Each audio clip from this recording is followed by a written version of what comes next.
What's going on, guys? Bustle6 here, back to another video, and today I have another collection update video for you guys.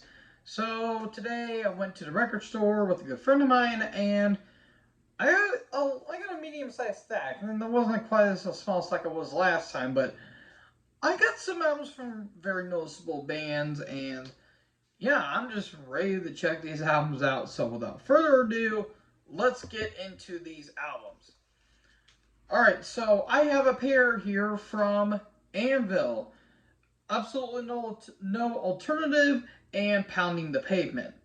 So absolutely no alternative. Easy for me to say. This came out in 1997, and yeah, again, the 90s was a very weird year for at least heavy metal, especially. And I mean, well, at least the album artwork is okay, I guess. I mean, again, I'll have to check this one out. The one track or the two tracks that kind of intrigued me is Show Me Your Tits and Piss Test. Yeah, Speed of Sound, the album afterwards doesn't really look that bad by comparison. But, I mean, I might check it out just for the hell of it. And Pounding the Pavement came out in 2018. This is their 17th studio album. Absolutely no alternative was their 8th. This is their 17th, which, good Lord Almighty, that's a lot. This came out in 2018, and I mean, it looks alright, I guess. There's some interesting tracks like Bitch in the Box and Rock That Shit. Yeah, those sound interesting, I guess.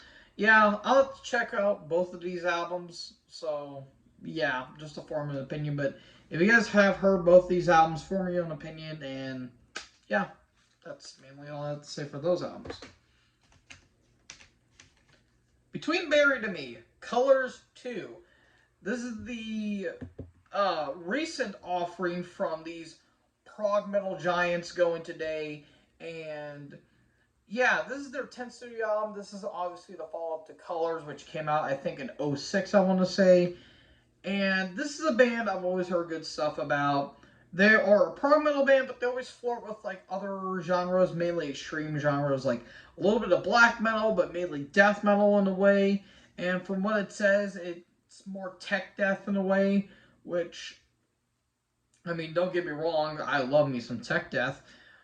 I'm willing to check this one out. Again, this is a band I've always heard, but never fully got into, mainly because, if you guys know me, I'm not really a prog metal guy, but variety is a spice of life, so I'm willing to check this one out, because this one does look pretty interesting. I heard this one was really, really, really damn good. Yeah, it's, 78 minutes?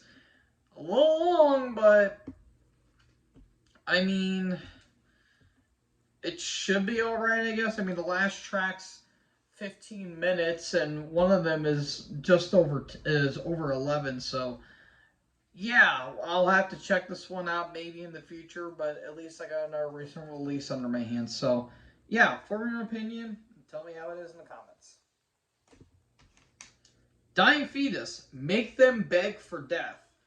This is the latest studio offering from these brutal death metal badasses, and yeah, if you guys want to know my full thoughts on this album, I had an album review, a part of my rapid fire album reviews. So if you guys want to know more info about this, check that one out along with the new Cryptopsy album. But long story short, this is one of the best albums of the year in my opinion. This is just disgusting brutal death metal. John Gallagher's vocals on this album are just absolutely monstrous. And while it is brutal, there are some technical moments, especially on the song "Throw Them in the Van," which 2 minutes, and it's just some brutal technical 2 minutes.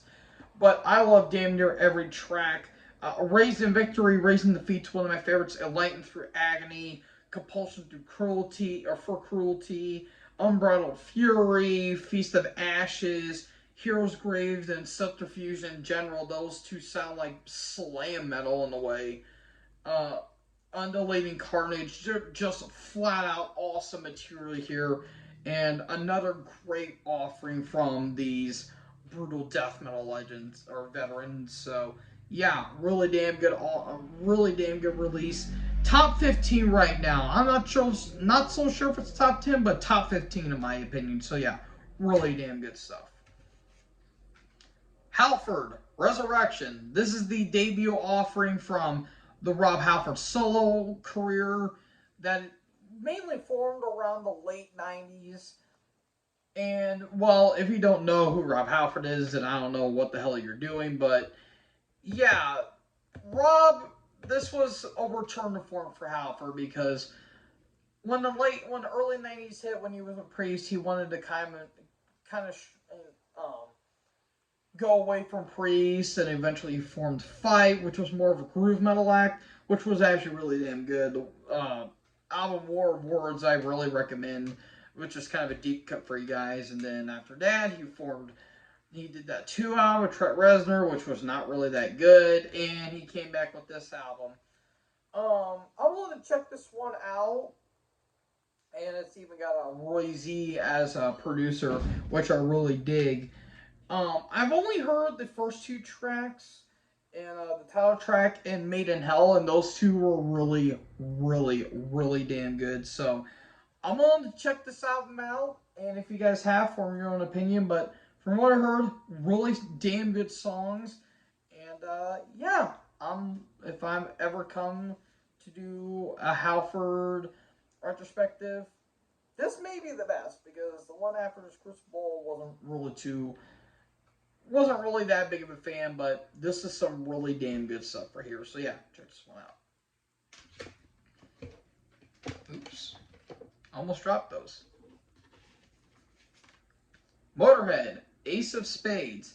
This is the 4th studio album from these heavy metal / speed metal legends, and this one's an interesting one because this one is actually the 40th anniversary edition of it, which it's basically a little booklet because if you open it up, it has the title, it has the track listing, but it's also got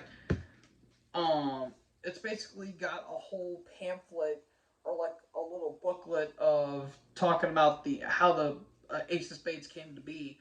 And what can I say about one of the best metal albums of all time? I mean, if you guys checked out my Motorhead retrospective, you guys know I love this album. This is my second favorite behind Inferno, but this album's absolutely legendary. Of course, you have the title track, Love Me Like a Reptile, Shoot You in the Back.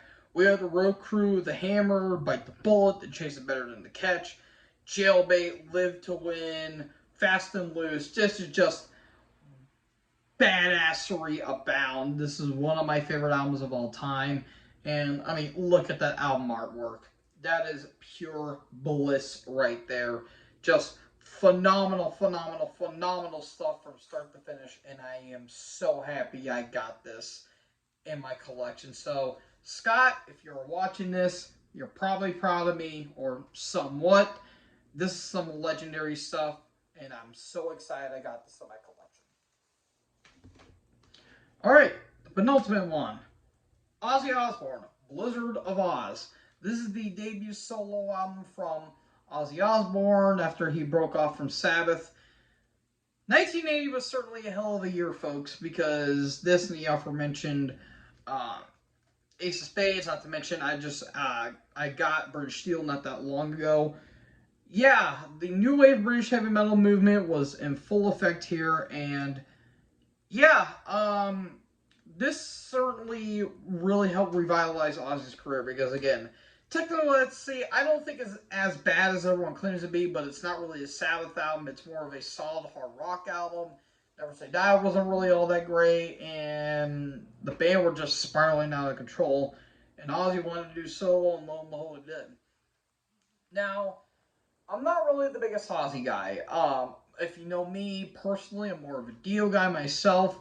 And Ozzy solo, most of it's good, about half of it's meh. Like, from here until No More Tears, I think was a very solid run through his whole career. After No More Tears was really the decline for Ozzy because Osmosis wasn't bad, but it was really a really odd album. He honestly should have retired, even though he was considering it. He really should have retired after that, but he wanted to keep going, and look where he's at now. He's still battling Parkinson's, and yeah, while I'm not the biggest Ozzy fan, I respect the man for what he's done and all the stuff that he's gone through, and I'm surprised he's still with us to this day after all the stuff that he's put his body through. But again, that's still that's Ozzy then, that's Ozzy now. Let's talk about this album. This is a good debut. It's not one of my personal favorites. It is one of his better albums. Again, I think this Through No More Tears is a really good stretch of solo material, but you have a lot of classics here. I Don't Know, Crazy Train, Goodbye to Romance, the highly controversial Suicide Solution, Mr. Crowley, Revelation Mother Earth, a very deep cut on this album. Steal Away the Night's a really solid album, or solid stuff. This is some really solid stuff. It was a really good comeback for Ozzy and a really return to form for the Ozman. So yeah, kind of really glad I got this in my own collection because this is one of the more classic albums that everyone kind of needs. So if you guys want to get into heavy metal, I would recommend this album because it's got some really good guitar playing from the late great Randy Rhoads. And yeah, it really showed that Ozzy can fly as a solo artist. So yeah, really recommend this one. And finally, the last one, Venom, Storm the Gates. This is the band's 15th studio album that came out in 2018. I've always had a soft spot for Venom because this is a band I always feel like gets name checked, but never gets talked about, and it's a really damn shame because when they initially formed and created their 3 albums, Welcome Hell, Outlaw with Satan, and Black Metal, they were the talk of the town of that time, and in my opinion, they really started the whole black metal movement. Even though people say Bathory did it, I honestly thought Venom did. Bathory just perfected it, but that's a whole other story for a different day. And then they went a little more speed metal / heavy metal with their stuff, a little more thrash metal in my opinion. And, the whole trademark battle with Kronos and Abaddon and all that stuff, and Montes. It's a whole kerfluffle of things. And, yeah, we get Storm the Gates. I need to check this one out. And from what I can see, there looks like some solid material here. Again, it's just an album I feel like I need to check out, but I really want to get Venom in my collection, and lo and behold, I did. So if you guys have listened to this album, give me your suggestions and give me your thoughts on it. So yeah, I think this is a very solid offering, or at least a solid round in my opinion. So folks, that is it for another album collection. I hope you guys enjoyed this one. What did you guys think what was your favorite and your least favorite of these albums? Let me know in the comment section below. Make sure you guys leave a comment, tap that big subscribe button, and tap the bell so when I upload, you guys will be notified. Thank you guys so much for watching this video. Most importantly, join the herd. Talk in this next video. Peace out.